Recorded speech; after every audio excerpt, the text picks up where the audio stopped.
Hey everybody, welcome back to Northernlion Plays the Binding of Isaac. We're trying to build good habits, have a fun time. Hold on, I gotta open the door here. Yo, 17 rate of fire, 2.87 damage. Pardon? 1426, wonderful year. Great vintage. Wouldn't drink the wine from then. It's turned from vinegar back into wine, back into vinegar. And now, you don't want a 3 wine-inated vinegar. I don't know where I'm going with this. In 1426, Columbus sailed the ocean. Sick. He went across from west to east and found the country we know as Key... You know, 2 bad jokes right off the start of the show. It doesn't set a good tone. But we're gonna get there. I'm just like, Purple Heart, do we even want to keep this right now? I'm looking at my run, I'm looking at the stats. There's 2 things I like. I like our HP, and in the interest of being, like, you know, fully, transparent, I don't just like our amount of HP. I like the fact that we got a Spirit Heart as well. Also like the fact that those guys never shot at me, which I don't know if that's a common experience. And I also like Void. But we got a long way to go here. With substantially below average damage, substantially below average tiers, we find ourselves a little bit, you know, at the behest of whatever our first couple of item rooms and boss rooms give us. Sorry, I'm trying to talk a little quieter as well. I've been taking better care of my voice lately. And sometimes, you know, I've been recording quite a lot today, streaming quite a lot today. Sometimes that means when we go into the Isaac episodes, we got to be a little bit more quiet. Now, I probably shouldn't be apologizing for this because most people, you know, when they watch these episodes, they're watching to fall asleep or at least relax or just fit into their routine in the first place. I just want you to know, I remember there was one video, it was a long time ago. It was like 2012. But it's left a permanent scar in many ways. In the video, people were like, people had tweeted me after the video, damage, let's go.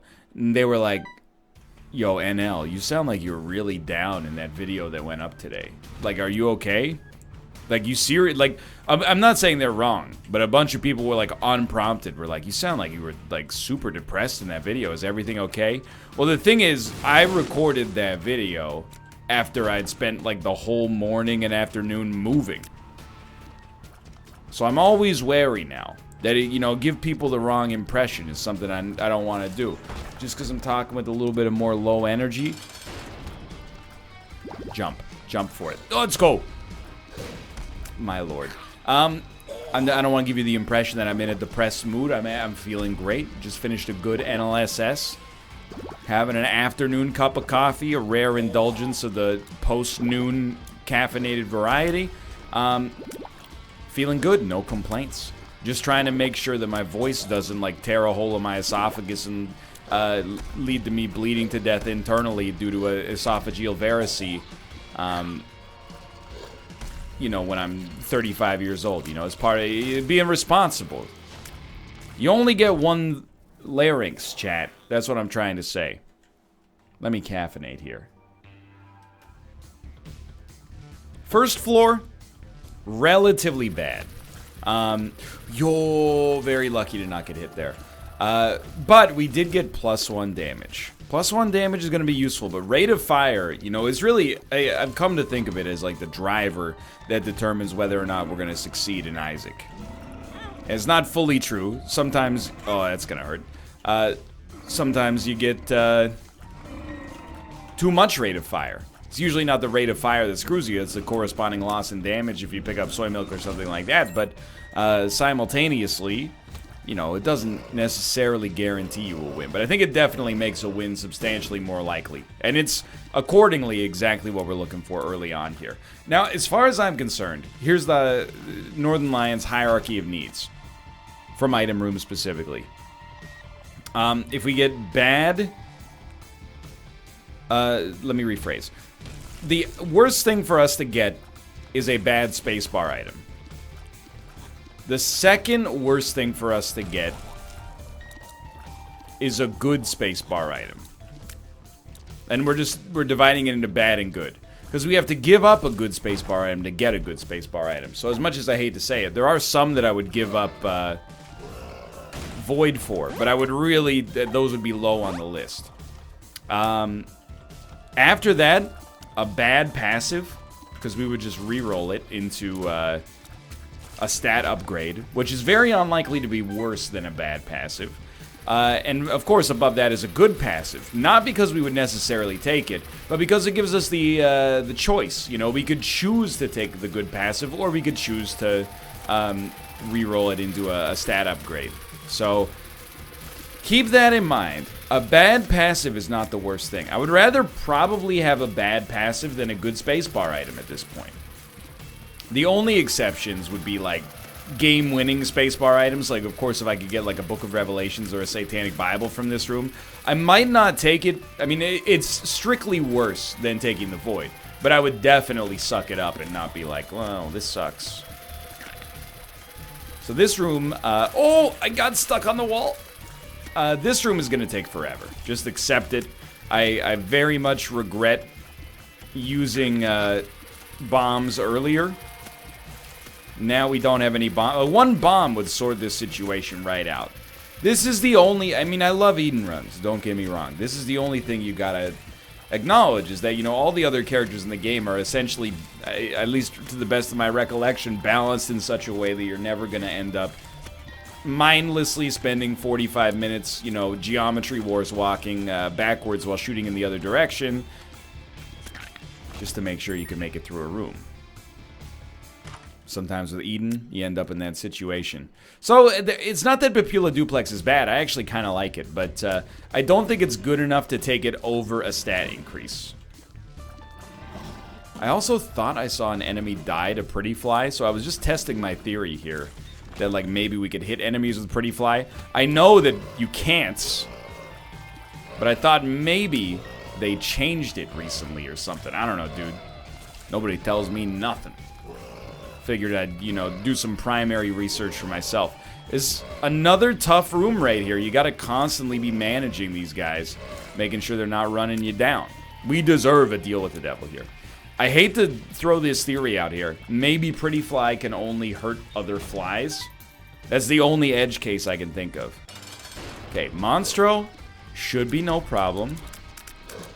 But looks, as Brad Pitt says in the Coen Brothers classic film Burn After Reading, looks can be deceptive.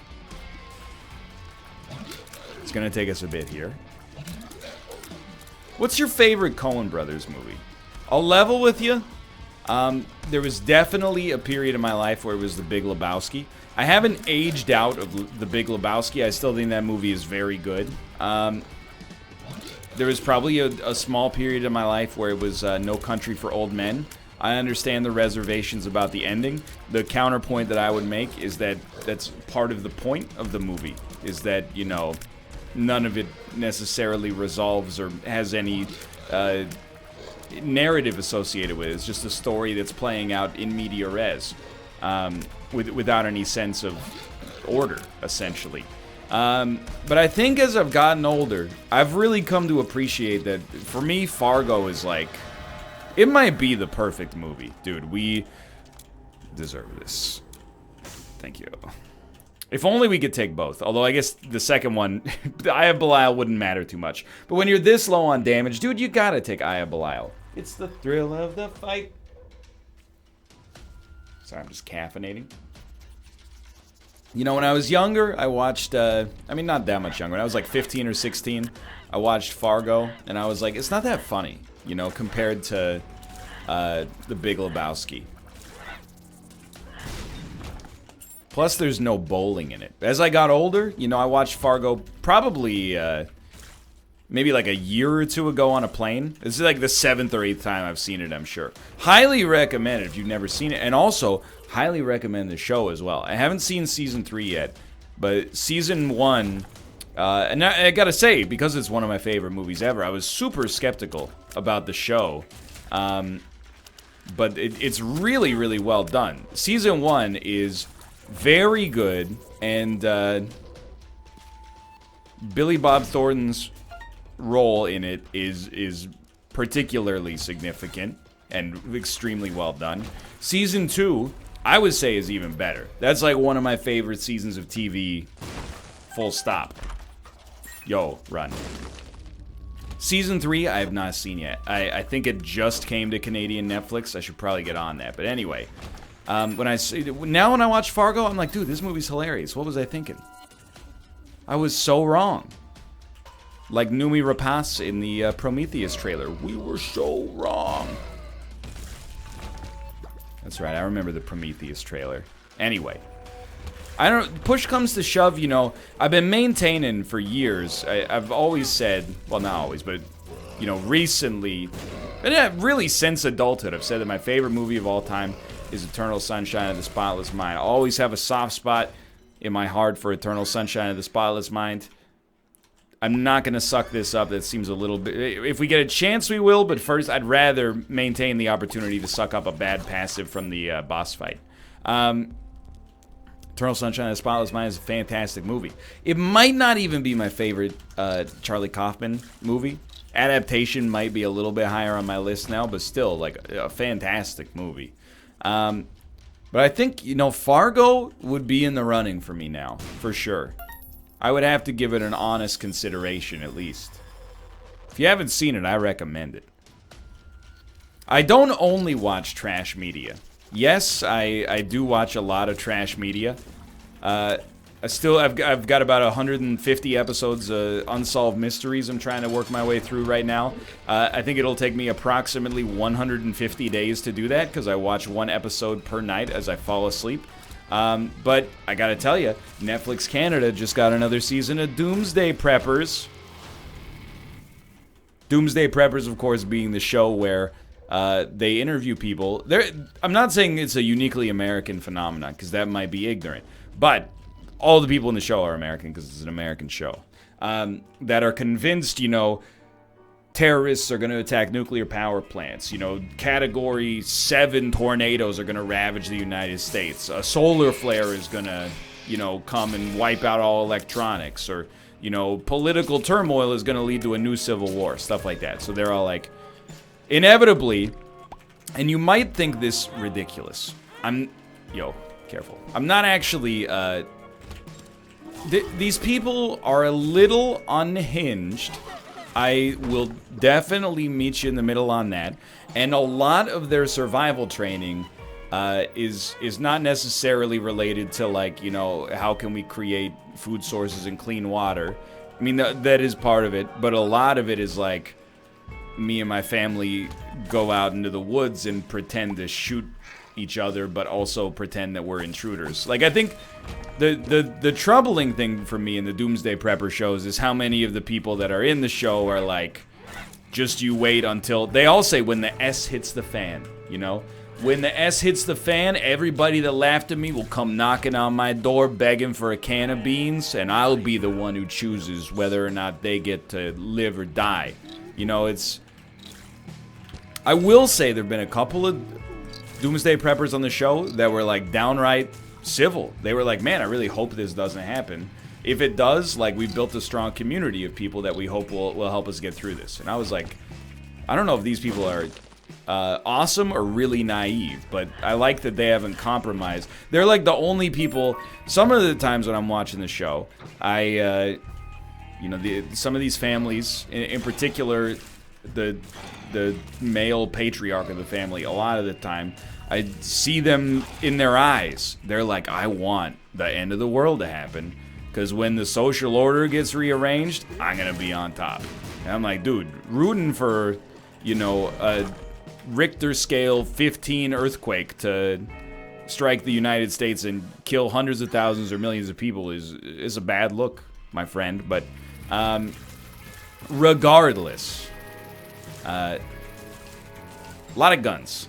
Anyway, what I was going to say is, despite the fact that, you know, I do disagree with them on a number of things, I guess it's good to be prepared, but, and, you know, you watch the show, and you kind of, in your head, as strange as it is to say, oh, that's so bad, you almost, like, rank the catastrophes. Like, it was a young lady who was on the show, and her thing was like, you know, when we run out of oil, it's gonna be mass pandemonium. And I was like, yo, I don't necessarily think that means you should be stockpiling ammunition, but simultaneously, I think your concerns are at least reasonably well-founded. I think, you know, you got a good head on your shoulders. Some of them, they're like, solar flare. Oh, even the solar flare one. I don't know enough about astronomy to know whether or not they were being sane. But in one of them, the dude was like, the Earth's magnetic pole is going to realign and plunge the world into an age of cataclysmic storms. And I was like, that one strikes me as being a little bit implausible, my man. Like the, you know, a terrorist attacking a nuclear facility. I don't know. I'm not gonna get too worried about it just because it's outside the realm of my control. But you know, that's a Tom Clancy novel. You know, not necessarily likely, but I suppose plausible on the theoretical level for sure. The Earth's magnetic pole reversing. I don't know. Maybe I'm the fool, and it's actually, like, there's precedent for it, but... Anyway, I've been watching Doomsday Preppers. That's basically the end of that. There's no more bit. You know, there actually is a little bit more bit. I'm trying to think of how to approach it, though, because the episode I watched last night, there's a man on the show. I'm looking at the man Doomsday Prepping. And, he's the breadwinner of the family, and he's also the one dragging the family through this Doomsday Prepper stuff. And some of the families are not into it, and they tolerate it just because they love the person. This family was, like, into it. They're like, I think that he's, you know, he's got a good head on his shoulders, and I'm glad that we're preparing for this. Again, more power to you, I guess. But, you know, while his family was just, like, you know, hanging out in the house, sometimes he would sneak out and go into the woods, like cover himself in camouflage, and then like pop up through a hole in the floor in the house and be like, I'm trying to teach you, you know, never let your guard down, ever. You know, because if somebody does this in real life, there's no mercy. And I'm like, oh, dude, that's too far, man. Can you at least let your family enjoy life before the apocalypse? Why you gotta hit him with these weird preparedness drills, you know? I stand by it. We probably should have sucked it up, but I stand by it. Again, you know my philosophy.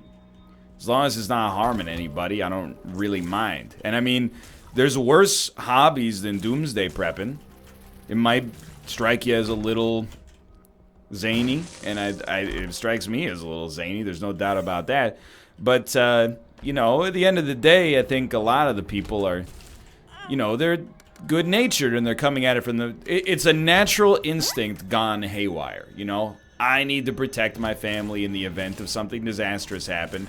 Plus a little touch of conspiracy theory that's like, you know, if the countries that own the U.S. national debt ever try to collect on the debt, which is not even how it works, but, you know, what do I know? It's not like I'm a YouTuber or anything. Then the whole world will be plunged into chaos. You know, I think it comes from a good place. Although, sometimes it does manifest itself as like, I'm gonna be king of the castle. when it's over. So hopefully it never... Because I'm gonna... You know I'm like the perfect target for one of these alpha male ex-military doomsday preppers. Excuse me, sir. My wife and I are very hungry. Oh, yeah? Oh, yeah? Well, you should have thought of that before you made the Isaac video that called me crazy. Well, I didn't use that word, sir. I'm trying not to stigmatize mental illness. Oh, yeah? Stigmatize this. Ka-tunk. You know, I don't think I'd last for long in that world, probably. I don't know. Maybe. I feel like I would be the spineless coastal elite or intellectual who gets like his head blown off. Have we checked the riboflavin content of the bulgur wheat? Feels like I'm walking on sunshine. I have been using riboflavin a lot lately. You know why? I don't know what it is. What does riboflavin do for your body? People are always talking about it. It's in all the cereals. Yo, dare I? I dare.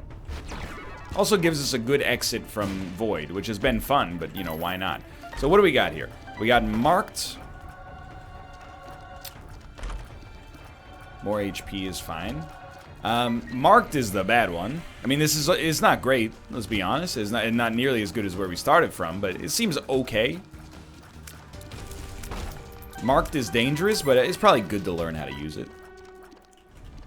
I gotta look up what riboflavin does. I have a very simple principle. Again, I'm not a health guy. I work out now, and I don't really have a nutritional plan. I basically just don't drink or eat snacks. Like my nutritional plan essentially involves the grocery store. When I go to the grocery store, I only buy, you know, meat, fruits, vegetables. Is pretty much it. I buy like 6 tortillas a week for lunch. That's that's my diet plan. That and like, you know, I'm lifting heavier and heavier weights, so I'm eating a little bit more. But you know, I'm not trying to get into that point. All I'm trying to say is I'm not an authoritative source. However, I used to be like really into it when I was a teenager, believe it or not. And let's start taking these just to see if we can get the achievement. If we haven't, oh, did we that might count it once we go down to the next floor. I'm not sure. I think it's the first time we've gotten Stompy from One Makes You Larger pills on this save file. So I'm nutrition label literate. I know what to look for. You know, I know how many serving sizes are in the package. You know, you don't just look at the back and go, oh, 250 calories, because, you know, you look at the back, it might be like 1/8 of the package is 250 calories, and the average actual human standard serving size is like, you know, 3/4 of the package at once or something like that. And here's my rule. The more obscure the nutrient, vitamin, or micronutrient being touted on the front of your the box of your food item is, the less healthy your food probably is. You know, if you pick up a box of food and it says like, you know, now with more magnesium, that is not something you should be looking to as a health food probably. There might be exceptions, but another good one, this is just a good one to keep an eye out for. If you're nutritionally illiterate, and I don't mean that in an insulting way, you got to be careful of things like low sugar or no sugar and low fat or no fat, because sometimes people prey on the illiteracy and they don't they mislead you by putting like a food that has never had fat in it.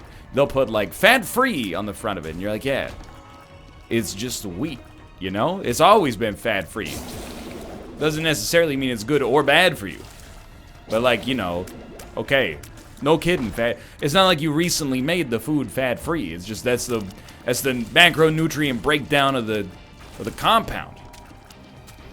Same thing if you encounter a peanut butter that's like sugar-free. You're like, yeah. I mean, not literally, obviously, but on a, you know, we're not looking at this from the perspective of an organic chemistry level, I suppose. But, you know, yeah, dude, it's peanuts and salt. Might be a bad example because there's other peanut butters with additives, but you get the idea. Anyway, so whenever I hear about, you know, hey, this is it's a food that's rich in riboflavin. Oh, dude, we don't have acid baby anymore. Why am I taking the pills in here? I just think to myself, obviously, this is not actually good for you. If they had to go all the way down the list until they got to riboflavin, I think that it's over. Okay, so we got slightly better stats here. You gotta go Nod Leaf, I think. What about Nod Leaf plus Marked? Does it even work? Yes, it does, but you stop shooting. Oh well. You know what, let's look it up so we got something to talk about here. Riboflavin. It's a vitamin needed for growth and overall good health. I mean, you know, I didn't know riboflavin was vitamin B2. One of the B vitamins, that seems like an important one. It's required for the body for cellular respiration. Okay, I mean, that's good. Turns out I'm an idiot, I guess. Riboflavin apparently is extremely important.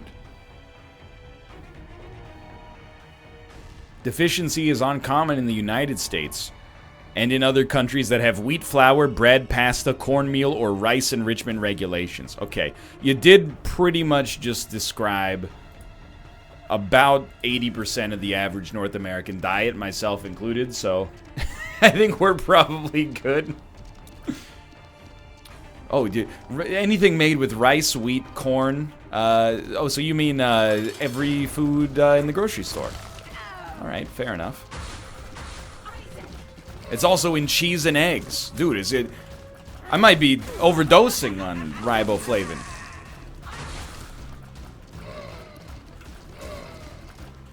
I'm a little nervous about this run. I'm really hoping we beat the odds, get a deal with the devil here. I think we're slightly underpowered. Could make it. The deal would alleviate a lot of the concerns. I just like, you know... It's good to be able to read nutrition labels, because you can really see, you know, I don't necessarily blame the companies, although, like, I do, but I'm not going to get into it. But, you know, some companies out there have previously taken advantage of nutrition labeling regulations. Like, for example, there's some foods out there, the suggested serving is way out of whack with what's actually considered a common serving in North America. And is that a problem with North American eating habits? I think it's probably somewhere in the middle. I don't, you know, I'm just using this as an example, but, you know, I don't think Nabisco expects you to eat 2 Oreos as a serving. You know, I'm not saying they should expect you to eat a sleeve of Oreos. I'm just saying 2 is a little on the austere side, shall we say. There's nothing like you look at like a can of Pringles or something like that. It's suggested serving size, 1/16 of the can. Really? Have you ever seen someone consume your product? No one out there is eating a can of Pringles. Anyone out there that can restrict their Pringle consumption after opening the can to 1/16 of a can of Pringles just doesn't consume Pringles. They're a golden god of fitness. It's the only explanation. Also, how can you have a serving size so small and then have a slogan like "Once you pop, you just can't stop"? Really, kind of, you know, they contradict one another, right? It's like Lay's suggested serving size 1, slogan, bet you can't eat just 1. Well, that's, I don't know what to believe, the advertisement or the scientific regulation. Okay, I have taken too many one makes you large pills.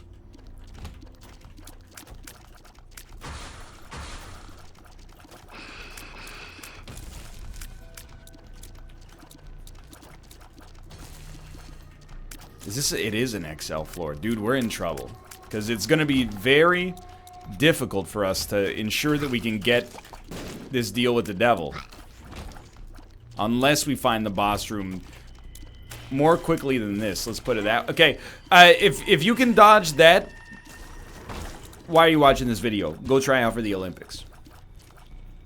Anyway, I'm sorry I insulted riboflavin earlier. It was not my intention. Largely the rule holds true, though, is all I'm saying.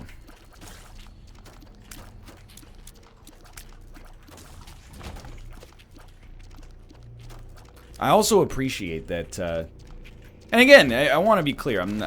You know, I eat food that's bad for me, you know, a few times a week probably. Knowingly doing so, though, is half the battle, right? So, like, I like that. Particularly in the U.S. In Canada, if you want nutritional information from a chain restaurant, you can definitely ask for it, and it'll probably be displayed somewhere in the restaurant.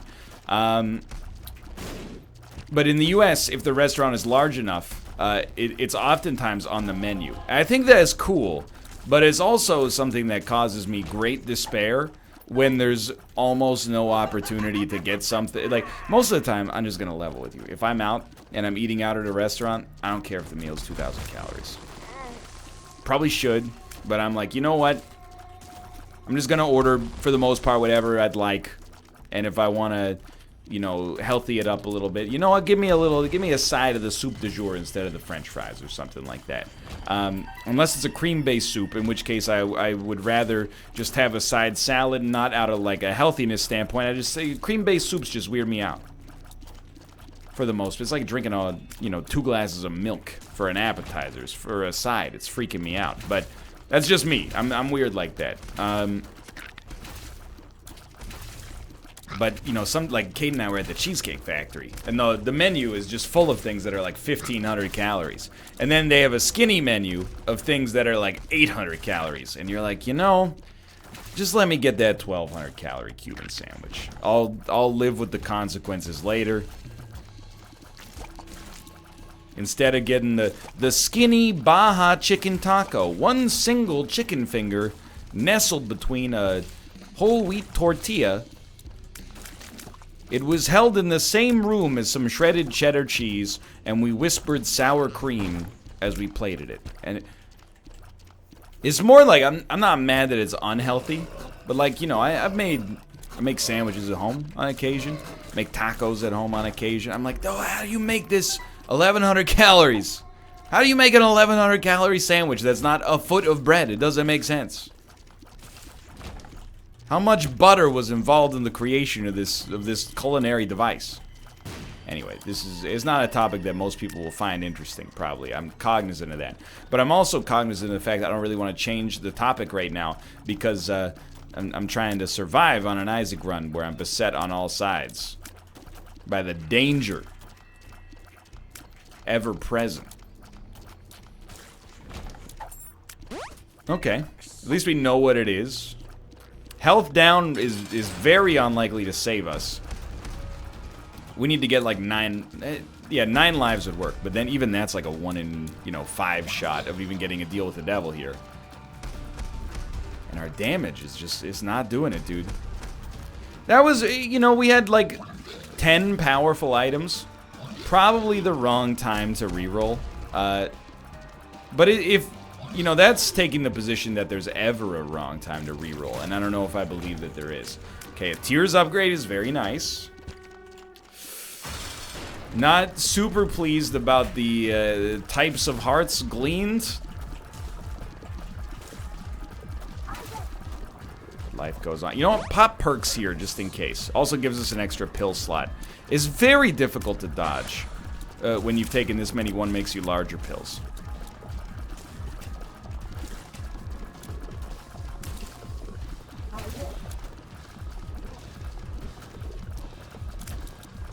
But we're trying. Ah, I knew it. It's never a good sign on a Mom's Heart boss fight when you have to laboriously fight every single wave. Basically, if you have to do the fight as intended, you got an uphill battle. If you walk in and you just hit her with Mom's knife, or you go, Isaac, you're probably set. If you walk it, like if you can delineate the exact order of spawns on the Mom's Heart boss fight, that's a sign that your run's in a lot of trouble, I think. Thank God I took the perks pill, by the way. This is like low-key the best move I've made on this run. It's no surprise to me, I am my own worst enemy. 'Cause I re-roll my run even though it's a victory. We are going to live through Mom's Heart. We're not going to get an item here, but we are going to get the opportunity to go back and get some red hearts. So there is that. Well, let's take them up, boys. Let's see. So you're saying there's a chance. Maybe. Anyway. Here's the thing. I get lambasted sometimes, because whatever I'm currently involved in, working on, doing as a hobby, I talk about a lot. And I'm self-conscious about it, because if the hobby is anything related to what could be not even misconstrued, what could be construed as self-improvement, it comes across like bragging or like, you know, yeah, we get it, you've been working out for 2 months, all of a sudden you think you're Lou Ferrigno. It's not really like that, it's just that you gotta, you know, when you're talking 30, 35 hours a week, you know, like I am, you're gonna end up talking about stuff that you're doing, and I don't want to make it seem like I'm an authority on the subject of any of this stuff. I'm just talking from the perspective of somebody who's, from somebody who has to keep his mouth moving. Or otherwise, the video just becomes me playing Isaac. And I don't really occupy a good enough level from a skill standpoint, I think, to justify the content in that case. We're taking it from a podcasting perspective here. I totally forgot, by the way, what item, when we get hit, allows us to make that, like, gigafart, like the wait what around us. I know that it's an item, which is not very helpful, but I don't remember what item it is. Yikes, yikes.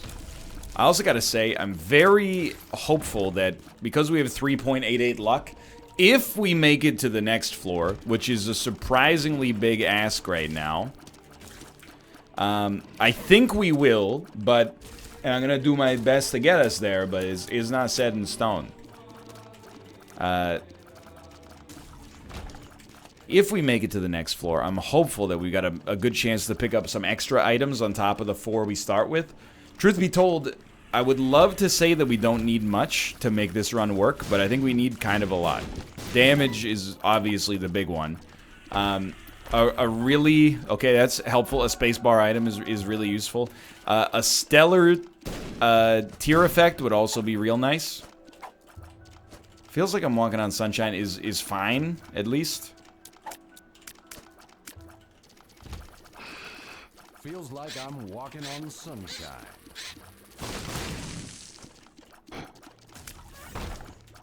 One makes you larger. That's what I was gonna say, is we might as well use it one more time, just in case we haven't gotten, the advantage.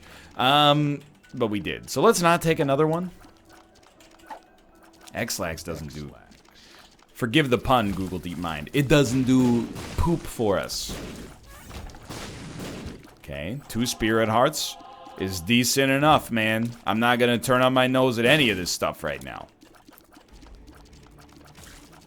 Is that... Anyway, we're either going to talk about what we've been talking about for the episode so far, I'm going to start talking about Captain Marvel.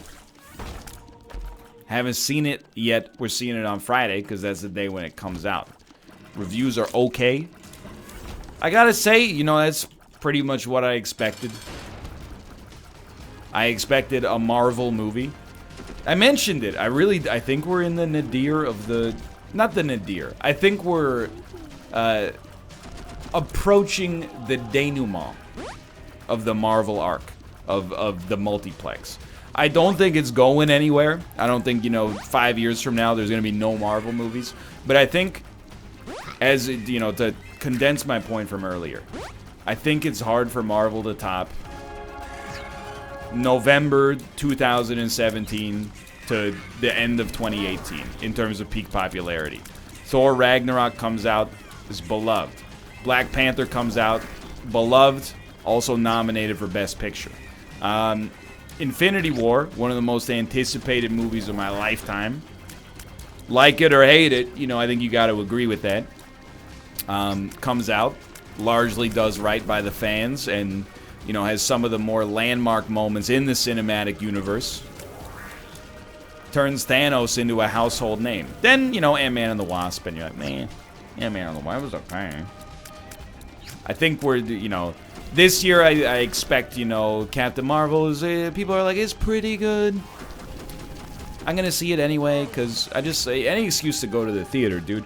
There was probably a point in my life where, what I saw in the theater, like, identified me more, or I treated it as more a part of my identity. Now I'm just like, big, reliable movie, let's go to the movies. Get some, get some ramen at the Japanese restaurant next to the movie theater, right, Ruka? It's not the best ramen in the city, but you can't beat the location. It's an excuse to get out. And then without... Yo, this is big yikes moments, dude. I still stand by this decision. I knew that could go wrong, but I stand by it, because we can double other items in the future, hopefully. I fully expect Endgame to be good, but not generate as much hype as Infinity War. And then I don't even remember. What else is it Homecoming? Or, sorry, Far From Home, the new Spider-Man? Looks pretty good, but I think we're going to be in a little bit of I don't want to call it a down year for quality, but maybe a down year for popularity. So those of you who are sick of hearing about Marvel stuff, more power to you. This is your year. Possibly. This might, who knows, it might age really badly.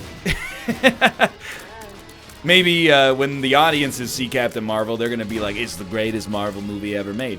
Or maybe Endgame is going to be nominated for Best Picture somehow.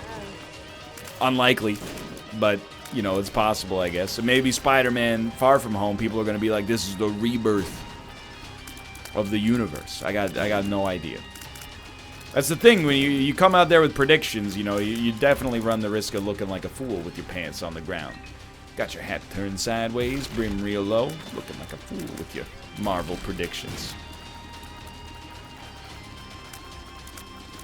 I am so stunned I didn't get hit at the start there. Now, I basically did not hit him either.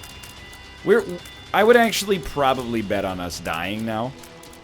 That's not to be, you know, resigned to our fate. I'm fighting. I'm raging against the do not go gentle into that good night, etc., etc. Hey, where are my deserved luck upgrades? And by luck upgrades, I mean chests gotten from luck. Because, like, you know, I mean, I appreciate all this, but I have 3.88 luck, and the run blows. I am owed some items here. Excuse me, I showed you my reroll. Please respond. I did my part for entertainment, okay? Now it's the game's responsibility to come through in the clutch and help us out.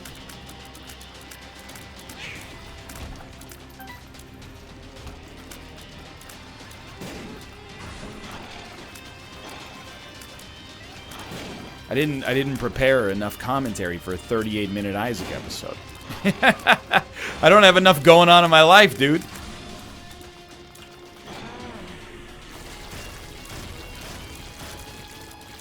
It's a lot of pressure. Jeez Louise, I think I'd rather do small room. And probably didn't need to place a bomb. It seems like you brought your own. With only 3 bombs, I'm starting to get a little concerned. You know, we've been using... This is very rare, by the way, for us to be in a situation where we're going to be using, you know, 20 bombs over the final 2 floors as a real indication that something's gone spotty somewhere down the line.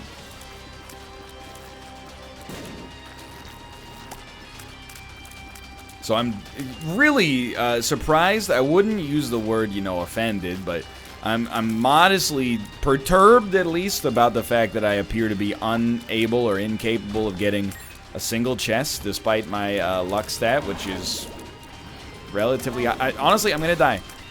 And I accept it. I saw it coming a mile away from the adversary there.